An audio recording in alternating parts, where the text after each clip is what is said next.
চতুর্দিকে গুনাহের মহল, এটা ক্যান্টনমেন্ট, এখানে নিরাপদ। যতক্ষণ এই বাউন্ডারির ভিতরে থাকবে ইনশাআল্লাহ গুনাহের কল্পনা সহজ আসবে না। তো লাভ না ক্ষতি? অনেকে বলে ওয়াজ নসিহতের দ্বারা কি লাভ? আরে বেটা, যতক্ষণ আসস ততক্ষণ তো লাভ। কথা কইন, যতক্ষণ আসে ততক্ষণ লাভ না ক্ষতি? এই লাভটা কি কম নাকি? মকসদ হয় अगर तरबियते लाल बदख्शा, मकसद है अगर तरबियते लाल बदख्शा, बेसुध है भटके हुए खुर्शीद का परताओ, बेसुध है भटके हुए खुर्शीद का परताओ, दुनिया है रिवायात के पंदों में गिरफ्तार, दुनिया है रिवायात के पंदों में गिरफ्तार, क्या मदरसा वालों की तो गोदाओ,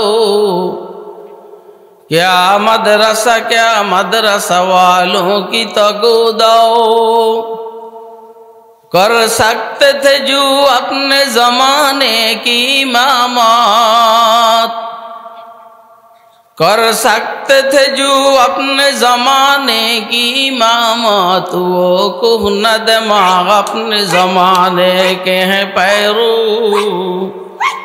वो कुहना दिमाग अपने जमाने के हैं पैरू। আমার ব্যাটারি দুর্বল হয়ে গেছে, আমার ব্যাটারি কলব দুর্বল হয়ে গেছে। এখন গুনাহ করতে ভালো লাগে, নেক কাজ করতে খারাপ লাগে। এই যদি হয় অবস্থা,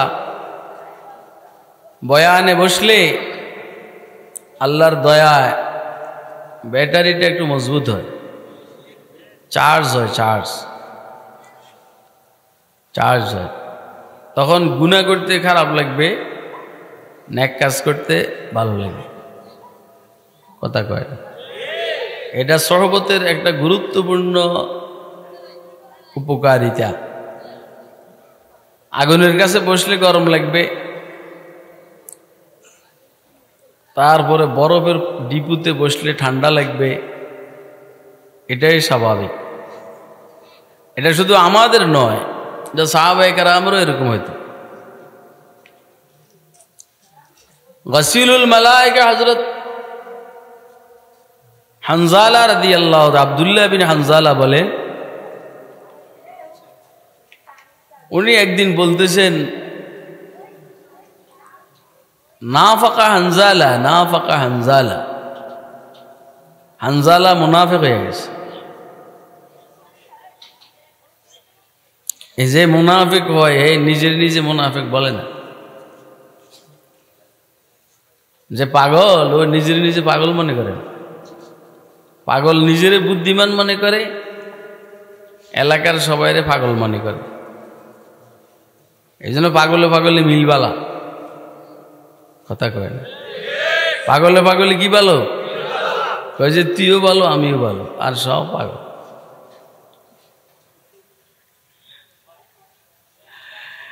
সমাজে পাগলের সংখ্যা বেশি হয়ে যাওয়ার কারণে ভালো মানুষগুলো এখন পাগল হয়ে গেছে। কথা কয় না? সমাজে পাগলের সংখ্যা বেশি হয়ে যাওয়ার কারণে ভালো মানুষগুলোকে এখন পাগল মনে করে। পাগল নিজেকে পাগল বলে না, মুনাফিক নিজেরে মুনাফিক বলে না, মুনাফিক নিজেরে মুসলমান মনে করে। কথা কয় না? আল্লাহ বলেন মুনাফিক, এরা কয় না আমরা মুমিন। এখন হানজালায় বলে আমি মুনাফিক হয়ে গেছি। অস্থির কারবার। হযরত সিদ্দিক আকবর রাদিয়াল্লাহু তাআলা আনহু বললেন, কেমনে মুনাফিক হইছো একটু কও তো।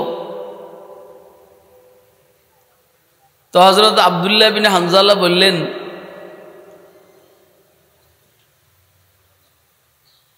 বলে হুজুরের দরবারে থাকলে মন একরকম থাকে, হুজুরের এইখান থেকে সরে আসলে মন আরেক রকম হয়ে যায়। কথা কয় না? হুজুরের দরবারে থাকলে মন থাকে একরকম, মন মজবুত থাকে। কেবল আল্লাহ বিল্লাহ করতে মনে হচ্ছে। দেখেন না আপনারা উজানি মাহফিলে গেলে যাইতেও জিকির করেন, আসতেও জিকির করেন। আরে কথা কয়, যাইতেও জিকির করেন, আসতেও জিকির করেন। আর যাওয়ার আগে দুনিয়ার সোমও দুই নম্বরই সহবতের আসর। এটা কয় যে হুজুরের দরবারে গেলে একরকম থাকে, হুজুরে এখান থেকে চলে আসলে আর এক রকম হয়ে যায়। তো এটা তো মুনাফিক। এটা হযরত হানজালার বক্তব্য। সিদ্দিক আকবর রাদিয়াল্লাহু তাআলা আনহু বললেন, এই অবস্থা তো আমারও। আমি তো রাসূলের দরবারে যখন থাকি তখন মানসিকতা একরকম, হুজুরের দরবার থেকে চলে আসলে মানসিকতা আরেক রকম। এখন যদি এই কারণে মুনাফিক হয় তো আমিও মুনাফিক। আপনারা কি এখানে আসেন নেই? আসলে এটা আমি প্রায় বলি। আর আল্লাহরই হুকুম, শতকরা 95 হইতে 96 জায়গার মধ্যে ওয়াজ করানো লাগে শেষে। আর শেষে ওয়াজ করতে অনেক কষ্ট। কি লিগে কষ্ট? এর আগে হুজুরেরা ওয়াজ করে খাওয়াইয়া সবার পেট ভরাই ফেলায়। কথা কয় না? ও শেষের দিকে মানুষের মানসিকতা থাকে, যদি ভালো হয় তো শুনুন, নাহলে না। এই জন্য ওই যে বেচারা শেষে ওয়াজ করে, তার ওয়াজটা পিছনে যারা করে এদের চেয়ে সরস হইতে হয়। আর আমারটা তো সরস না। এই হইল সমস্যাটা। আপনারা যদি দয়া করে বসেন তো আমি আল্লাহর জাতের উপরে তাওয়াক্কুল করে কিছু বললাম। সিদ্দিক আকবর রাদিয়াল্লাহু তাআলা আনহু বললেন যে মুনাফিকের পরিচয় এটাই হয়, সংজ্ঞা যদি এটা হয় তাহলে আমারও তো সেরূপ। আমারও তো হুজুরের দরবারে থাকলে মন একরকম, চলে আসলে মন আরেক রকম। আচ্ছা, যেহেতু মুরব্বী আছে, এখনো হুজুর দুনিয়াতে আসেন, সমাধান হুজুরের থেকে নি। চলো, তুমিও চলো, আমিও চলো। হযরত আব্দুল্লাহ বিন হানজালা, কে হানজালা, তোমারে দেখি না কে? এখন আসা যাওয়া একটু কম। হানজালা বললেন, হুজুর আমি তো মুনাফিক হয়ে গেছি। কি হয়েছে? মুনাফিক হয়ে গেছে তুমি? এটা আপনারা জানেন, কোন মুনাফিক কি আজ পর্যন্ত হুজুরের সামনে নিজের মুনাফিক বলছে? হ্যাঁ, না। হেরা একদম মুসলমান। সুবহানাল্লাহ, কি পরিমাণের মুসলমান মজবুত। দেন না, ওয়াজ করলেই তো সমস্যা। মুনাফিক মেজাজের মানুষগুলা ইসলামের কথা কয়, আর যারা ইসলামের জন্য নিজের জান বাজি রাখে এরা হয়ে গেছে এখন 2 নম্বর। কথা কয় না? কি এক আজীব অবস্থার মধ্যে পড়ছে। তো আব্দুল্লাহ বিন হানজালা বললেন, হুজুর আপনার কাছে থাকলে একরকম, চলে গেলে আরেক রকম। এ তো আমি মুনাফিক। হুজুর বলেন, না, আমার কাছে থাকলে ব্যাটারি ফুল থাকে, ফুল, ব্যাটারিটা ফুল থাকে। আর আমরা নিজেরাও তো যখন আমার শেখ মুর্শিদ উজানি হযরত রহমতুল্লাহের সামনে বসতাম, শয়তান কাছে আসতো না, শয়তান কাছে আসতো না। আর কিন্তু সরে গেলে যত সব 2 নম্বরই। এই জন্য আমি যখন উজানি হযরত রহমতুল্লাহের কাছে আসতাম ঢাকা থেকে, আসার আগে 200-400 বার দুরূদ শরীফ ইস্তেগফার করে আসতাম। আর দোয়া করতাম, আল্লাহ তুমি এই বুজুর্গের সামনে আমার 2 নম্বরীর ধরা খাওয়াইও না। আমি যে 2 নম্বরীটা আমিও জানি, তুমিও জানো, কিন্তু তুমি সহ্য করবে, বুজুর্গ সহ্য করবো না। এই জন্য আমারে ওনার সামনে 2 নম্বর হিসেবে প্রকাশ করো না। দোয়া টোয়া করে আইতাম, এটা সব সময়। হুজুর আকরাম সাল্লাল্লাহু আলাইহি সাল্লাম বললেন, না, এটা রাসূলের দরবারে থাকলে এরকম হবে, এটাই স্বাভাবিক। গুনাহ করতে মনে চাইবো না, নেক কাজ ছাড়তে মনে চাইবো না। এটা রাসূলের দরবারের কি বৈশিষ্ট্য। ঠিক রাসূলের উত্তরসূরি যারা, এদের দরবারেরও বৈশিষ্ট্য এটা। আপনারা বলেন তো, এখন কি আপনাদের দিলের ভিতরে গুনার কোনো ঝামেলা আছে না? আপনাদের মানসিকতা হইলো দেখি পরের কথাটা কি। কথা কয় না? দেখি কোনো মাল বাইরেনি মাল, সবার মানসিকতা এরকম না? দুই একজন হয়তো এরকম থাকতে পারে যে পরীক্ষা করি যে আসলে কিছু আসেনি, কিচ্ছু নাই। খতিবে আজম আল্লামা হাবিবুল্লাহ মেজবাহ সাহেব রহমতুল্লাহ বলতেন, ভিতরে প্রস্রাব পায়খানা ছাড়া রক্ত ছাড়া কিচ্ছু নাই। কথা বলান কে? বলেন না, কে বলান? আরে কথা বলান কে? আল্লাহ বলান। কে বলান? बनामे जहादार जाफरी, बनामे जहादार जाफरी, हकीम सुखुंदर जवाफरी। আল্লাহ বলেন, আল্লাহ। কে বলেন? বলেন না, কে বলেন? কয় যে এটা রসুলের দরবারের বৈশিষ্ট্য। এক কাজ করবা, দূরে কম থাকবা, বেশি বেশি যাতায়াত করবা। আমি সহ আপনাদের সবাইয়ের প্রতি পরামর্শ হইল আমরা আল্লাহওয়ালাদের সাথে যোগাযোগ বেশি রাখবো। কথা কয় না কেন? আল্লাহওয়ালাদের সাথে যোগাযোগ কি খেয়াল রাখবে। আরে হাকিম তিরমিজি রহমতুল্লাহ আলাইহি এক বুজুর্গ, হাকিম তিরমিজি, ইমাম আবু ঈসা তিরমিজি তো একজন আছেন, তিরমিজি শরীফ লিখছেন। আরেকজন হলো হাকিম তিরমিজি রহমতুল্লাহ আলাইহি, ইমাম আবু ঈসা তিরমিজির পরের মানুষ। আপনাদের কষ্ট হয় না তো? এই যে আমার ভাই মাওলানা ইসমাইল খান সাহেব একটা ঘটনা বললেন না, একটা যুবক পুরুষের আর যুবতী মহিলার ঘটনা বলছেন না? আমি সব ব্যস্ততার ভিতর দিয়েও বয়ান শোনার চেষ্টা করছি। আমার কান কিন্তু এদিকে। এটা শুধু এইখানে না, যেইখানে যাই আলহামদুলিল্লাহ আমি অনেক দূরের থেকে যখন মাইকের আওয়াজ শুনি তখন থেকে কান এদিকে ঘুরে দিই। আল হিকমাতু দাল্লাতুল মুমিন, قال سيدنا رسول الله صلى الله عليه وسلم الحكمة ضالة المؤمن فحيث وجدها فهو أحق بها।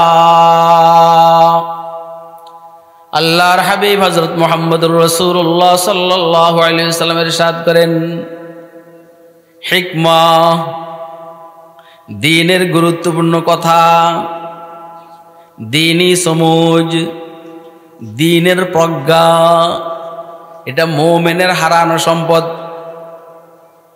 ফাহাইসু ওয়াজাদাহা, মুমিন এই দ্বীনের প্রজ্ঞাকে যেখানেই পাবে, ফাহুয়া আহাক্কু বিহা, এটা মুমিনের জন্য প্রযোজ্য, এটাকে গ্রহণ করা। কথা কয় না?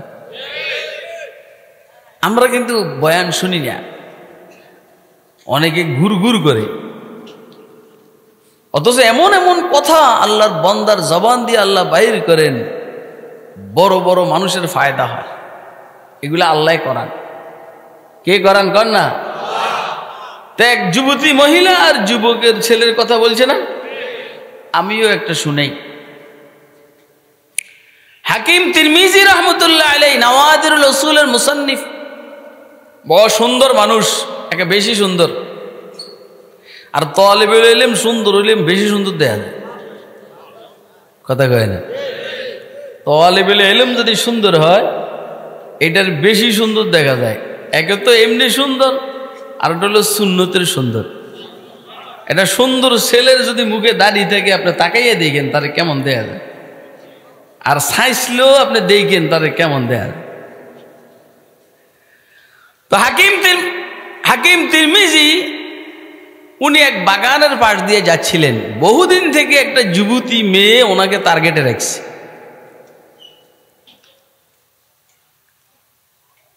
আজকে একা একা পাইছে, পাইয়া মোটামুটি দৌড়ছে। কথা কয় না? মানুষ অনেকটা আমি কি হয়ে যায়, নিয়ন্ত্রণ হারা হয়ে যায়। দেখেন না, জুলেখা নিয়ন্ত্রণ হারা হয়ে গেছে। আরে কথা কয় না? জুলেখা নিয়ন্ত্রণ হারা হয়ে গেছে, এই জন্য গেট টেট সব বন্ধ করে গেছে। খেয়াল করছেন আপনারা? নিয়ন্ত্রণ হারা হয়ে গেছে। আইসা দৌড়ছেন, হযরত হাকিম তিরমিজি এইখান থেকে খুব জোর করে ছুটছেন। আপনি কি মনে করেন এটা কি চারটিখানি বিষয়? আমার সমাজের যুবকরা ধরন লিখবো নি, শুধু তাকাইলে মাথা খারাপ হয়ে যাবে। ধরুন আপনারা কথা কন না কেন? আমাকে যুবকগুলো ধরন লিখবো নি, কাল তাকাইয়ে একটু মুসকি হাসি দিলে মাথা খারাপ হয়ে যাবে। এটা বেশি বেশি ঘুরবো কেবল ছাগল কোনায় গেছে। হাকিম তিরমিজি এখান থেকে ছুটে আসছেন 40-50 বছর পরে। এই বাগানের পাশ দিয়ে যখন যাইতেছিলেন তখন ওই পিছনের ঘটনা এটা স্মরণ হয়েছে। হায়রে, তখন যদি এই মেয়েটার কথা রাখতাম তো তারও উপকার হইতো, আমারও উপকার হইতো। পড়া লাগে তওবা করতাম, আল্লাহ মাফ করে দিতেন। কথা তো সুন্দর, ইবলিস দিয়ে কামে করে। ইবলিস আপনাকে তওবার লোভ দেখাইয়া গুনাহ করায়, কথা কয় না? কিন্তু আপনি যে তওবা করতে পারবেন এর নিশ্চয়তাটা কি বলেন তো? হ্যাঁ, তওবার সুযোগের আগে যদি নিয়ে যায়, কয় যে আরে তখন যদি এর কথাটা শুনতাম তারও উপকার হইতো, আমারও উপকার হইতো, পরে তওবা করতাম, মাফ করে দিতেন আল্লাহ। এই খেয়াল ঢুকছে। খেয়ালের পরে যেই গুনার থেকে আমি যৌবনকালে বাইসা গেলাম, তখন এই ওয়াসওয়াসা, এই গুনাহের ওয়াসওয়াসা আমার ভিতরেই আসে নাই। আর আজকে বুড়ো বয়সে আমার মাথার ভিতরে, এই দিলের ভিতরে এই ওয়াসওয়াসা আসে। ব্যাপারটা কি? তার মানে কি আমার ঈমান দুর্বল হয়ে গেল? এটা আরেক পেরেশান, কথা কয় না? নফস বুড়ো হইলে ভালো হয় না আরো খারাপ হয়? ওরও কথা কয় না কেন? ওই মেয়ে, নফস বুড়ো হইলে কি ভালো হয় না খারাপ হয়? খারাপ হয়। মাফ করবেন, এই জন্য অনেকে কিন্তু এই যে বুড়া মানুষ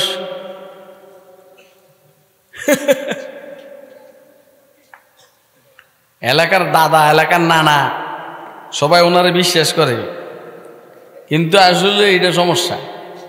বুড়ার নফস মারাত্মক, কথা কয় না? আর বুড়া নফসকে নিয়ন্ত্রণ করতে পারে, যুবক তার নফসকে নিয়ন্ত্রণ করতে পারে, বুড়া নফসকে নিয়ন্ত্রণ করতে পারে না। এখানে যারা বুড়া মানুষ আছেন আপনার কাছে কষ্ট লাগবে। আমরা আল্লাহর দয়া ডাক্তারের সাথে থাকতে থাকতে মোটামুটি কম্পাউন্ডার হইলেও ছোট মোটো ডাক্তার, কথা কয় না? জিন্দিগির 30 হইতে 35 বছর পর্যন্ত হযরত শেখ মুবারক করিমের সহবত ছিল। এটা আল্লাহর নেয়ামত, এটা আল্লাহর কি? আলহামদুলিল্লাহ। এই জন্য কম্পাউন্ডার হইলেও ছোট মোটো ডাক্তার। খেয়াল করে এই পেরেশানিতে, হায়রে আমার কি ঈমান দুর্বল হয়ে গেল নাকি?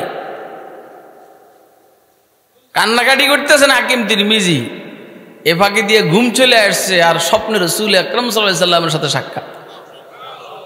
কার সাথে সাক্ষাৎ? হুজুর সাল্লাল্লাহু আলাইহি সাল্লামের সাথে সাক্ষাৎ। হুজুর জিজ্ঞেস করতেছেন, তিরমিজি তুমি কান্না করো কেন? হুজুর কান্না করতেছি এই জন্য, আমার তো মনে হয় ঈমান দুর্বল হয়ে গেছে, নাকি ঈমান চলে গেল। যে সময় গুনাহ করার কথা তখন করি নেই, গুনাহের থেকে আল্লাহ বাঁচাইলেন, আর বুড়া বয়সে গুনাহের কল্পনার ওয়াসওয়াসা আমার ভিতরে আসলো। ব্যাপারটা কি? আল্লাহ হযরত রাসূল আকরাম সাল্লাল্লাহু আলাইহি সাল্লাম তখন বললেন, না তোমার ঈমান ঠিক আছে, আলহামদুলিল্লাহ, সমস্যা হয় নাই। আর যতক্ষণ বসে দেখবা ইনশাআল্লাহ ফায়দা হবে। আর কথা কয় না? কিন্তু গেলেই চতুর্দিকে গুনাহের মহা চলছে, চতুর্দিকে গুনাহের মহল। এটা ক্যান্টনমেন্ট, এখানে নিরাপদ। যতক্ষণ এই বাউন্ডারির ভিতরে থাকবে ইনশাআল্লাহ গুনাহের কল্পনা সহজ আসবে না। তো লাভ না ক্ষতি? অনেকে বলে ওয়াজ নসিহতের দ্বারা কি লাভ? আরে বেটা, যতক্ষণ আসস ততক্ষণ তো লাভ, কথা কয় না? যতক্ষণ আসে ততক্ষণ লাভ না ক্ষতি? এই লাভটা কি কম নাকি? কয় যে তুমি যখন যুবক ছিলা, আমি মুহাম্মদুর রাসূলুল্লাহ সাল্লাল্লাহু আলাইহি সাল্লামের নবুয়তের যুগের নিকটে ছিলাম। মুহাম্মদুর রাসূল, আমি মুহাম্মদের নবুয়তের যুগের নিকটে ছিলাম। এখন যখন বুড়া হইলে আমার যুগের থেকে 40 বছর দূরে সরে গেলাম। বুঝেন না এই কথাটা?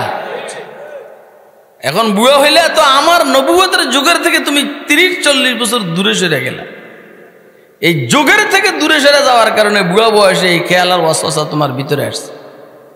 তা আমি আপনাদেরকে বুঝাইতে চাইছি, মাহফিলে আসার দ্বারা লাভ কয়টা বলেন? 2টা, অজানা জিনিস জানা অথবা ব্যাটারি কি হওয়া। এখন আমার দ্বারা আপনাদের কি হবে জানি না, তবে আপনাদের বসার দ্বারা আমার ফায়দা। এই জন্য অন্তত আমার ফায়দার দ্বারা আপনারা একটু বসবেন, এটা আমি চাইতেছি। আপনারা কি বসবেন? বসবেন বসবেন বসবেন। আমি অনেক কষ্ট করে আসছি, ওই যে চট্টগ্রাম থেকে আল্লাহর বান্দা কষ্ট করে আসছে, আমি ঢাকার থেকে কষ্ট করে আসছি। এবং দুপুরে খানাও খাইনি, দুপুরে খানা খাইতে পারিনি, কারণ হিসাব ছিল যে একখানে সবক পড়ামো। উজানির হজরত নাজিম সাহেব হুজুর, হজরত মাওলানা আব্দুর রহমান সাহেব হুজুরের যে মাদ্রাসা ঢাকাতে, ওই যে যাত্রাবাড়ি কাজলা, ওইখানে একটু পড়াই আলহামদুলিল্লাহ, বুখারী শরীফের একটা অংশ পড়াই। তো মনে করছি আসার টাইম এখানে সবক পড়াইয়া খানা খাইয়া তারপরে আসবো। না সবক পড়ানি হইল না খানা হইল, সেই খানা খাইয়া এখানে খাইছি হাসানদের বাসায়। এটা আমার আবার বাগনি জামাই। তো খানা খাইছি, শরীর ভালো না।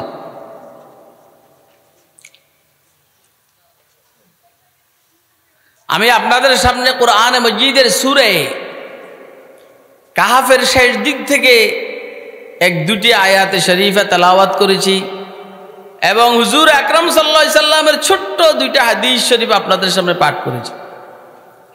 এই বেশি না, কিছুক্ষণ কথা বলবো, আল্লাহ বলাইলে তারপরে মুনাজাত হয়ে যাবে। আউযু বিল্লাহি মিনাশ শাইতানির রাজীম, বিসমিল্লাহির রহমানির রহিম। ইন্নাল্লাযীনা আমানু ওয়া আমিলুস সালিহাতি কানাত লাহুম জান্নাতুল ফিরদাউসি নুজুলা খালিদিনা ফিহা লা ইয়াবগুনা আনহা হিওয়ালা। ও ভাই, জান্নাতে যাইতে মনে চায় কার কার? হাত তুলে দেখেন তো। এক হাতে নিয়ে জান্নাতে যাবেন? হ্যাঁ, দেখেন, এগুলো আপনারা শুনছেন। জান্নাত আসলে আমিও দেখিনি, আপনারাও দেখেন নাই। রাসূল আকরাম সাল্লাল্লাহু আলাইহি সাল্লাম দেখছেন, পুরাটা দেখেন নাই। যে রোডে গেছেন, এই রোডে যদ্দূর নজরে পড়ছে তদ্দূর দেখছেন, পুরাটা দেখেন নাই।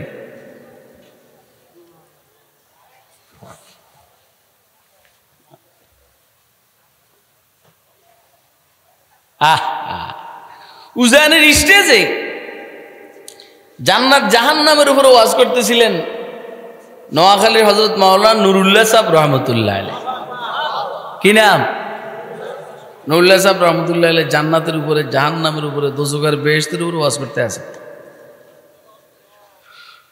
উজানের হযরত কুতবে আলম বাকারী সাহেব রহমতুল্লাহ আলাইহি, ওনার তো মেয়ের জামাই, ওনার হচ্ছে হালওয়ালা মানুষ। তো হালের কারণ আছে। হাল হইল, উনি হযরত গঙ্গুহি রহমতুল্লাহ আলাইহি থেকে যখন খেলাফতটা পান, হযরত গঙ্গুহি ফুল হালের উপরে ছিল। হযরত গঙ্গুহি রহমতুল্লাহ আলাইহি তখন ফুল হালাতের উপরে ছিল, আর এই পুরা ফোকাসটা হযরত বাকারী সাহেবের উপরে পড়ছে। আরে যেই মালটা, যেই খানাটা অন্তত 10 বছর হজম করবে, সেই খানাটা হযরত বাকারী সাহেব 17 দিনে হজম করছে।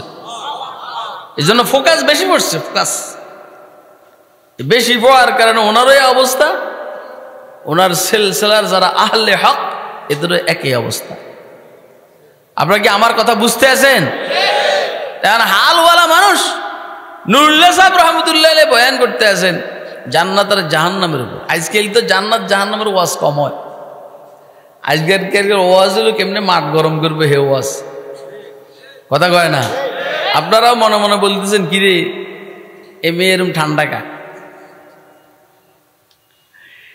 इश्क ने मुझको निकिम्मा कर दिया, इश्क ने मुझको निकिम्मा कर दिया, वरना मैं भी आदमी था काम का। এরে ভাই ঠান্ডা হয়ে গেছি, ঠান্ডা হয়ে গেছি। বুঝেন নাই? সবসময় গরম অসুবিধা, সবসময় শক্তও না, সবসময় নরমও না, সবসময় গরমও না, সবসময় ঠান্ডাও না। আমার শাইখ মুর্শিদ উজানি হযরত রহমতুল্লাহ বলতেন, ননু, কথা বলার সময় আছে, সব সময় সব কথা বলা যায় না। কথা কয় না? সব সময় সব কথা বলা যায় আমাকে এদিকের কথায় তো গোপ বুঝা কোপ দিতে হবে, গোপ বুঝা কোপ দিতে হবে। তো জান্নাত আর জাহান্নামের উপর বয়ান চলতেছিল, হযরত মাওলানা নুরুল্লাহ সাহেবের বয়ান। বড়কারী সাহেবের উঠছে হাল, লাঠির মধ্যে বর দিয়া লাফাইতে লাফাইতে সোজা স্টেজে, স্টেজে উঠতে যাই কই, রে নুরুল্লাহ, জামাইরে কইতে আছে। জামাইরে মানুষে বাবা কই গুলে না, আরে কথা কয় না, বাবা না কইলে মাইন্ড করে। হ্যাঁ আমি জামাই, আমার বাবা কয় না।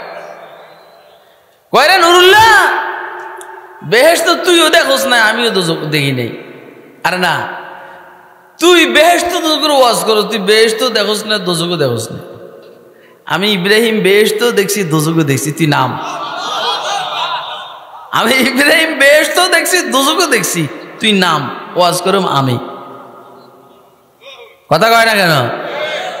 তো ভাই উনি দেখছেন, উনি ওয়াজ করছেন, উম্মতের মাথা খারাপ, আমি দেখি নাই।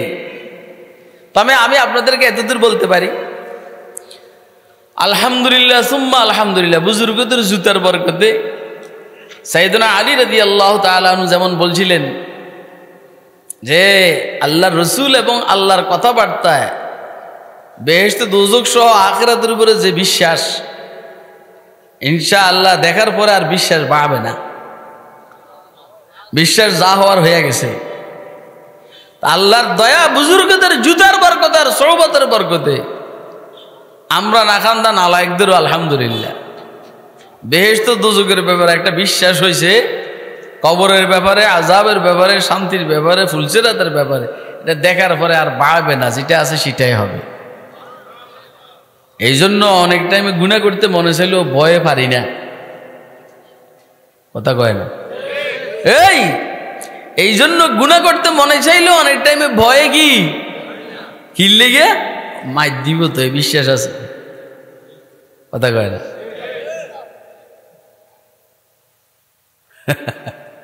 ছেলে একটার সাথে মেয়ে একটার খাতির হয়ে গেছে, এখন তো মুশকিল হয়ে গেছে। এখন ছেলে আর মেয়ে হঠাৎ এক রুমে একসাথে হয়ে গেছে। ছেলেটা মেয়েটার বলল, গেট যত আছে সব বন্ধ করে দাও। হ্যাঁ, গেট যত আছে বন্ধ করে দাও। খেয়াল খারাপ হয়ে গেছে, মেয়েটা সব গেট বন্ধ করে দিয়েছে। এই ভানলই না বাড়াবাড়ি, এই তিন বুড়া একসাথে, যে বুড়া, আমিও কিন্তু বুড়াই, আবারও কথা বল না, পান ধরন যাব না, সোজা এদিকে। আমি যখন অপারেশন চলে তখন রুগী কিছু খাইতে পারেনি। আরে কথা কয় না, প্রস্রাব পায়খানা চুপচাপ একদম। পান খেলে পিছনে যান, আপনাকে পানা বাঁধান, আমি যেন না দেখি। সব দরজা জানালা বন্ধ করে দাও। মেয়েটা দিনদার, মেয়েটা বলছে যে সব বন্ধ করছি, একটা বন্ধ করতে পারি না। আপনারা আসেননি এখানে? মেয়েটা বলতেছে সব দরজা জানালা বন্ধ করছি, একটা বন্ধ করতে পারতেছি না।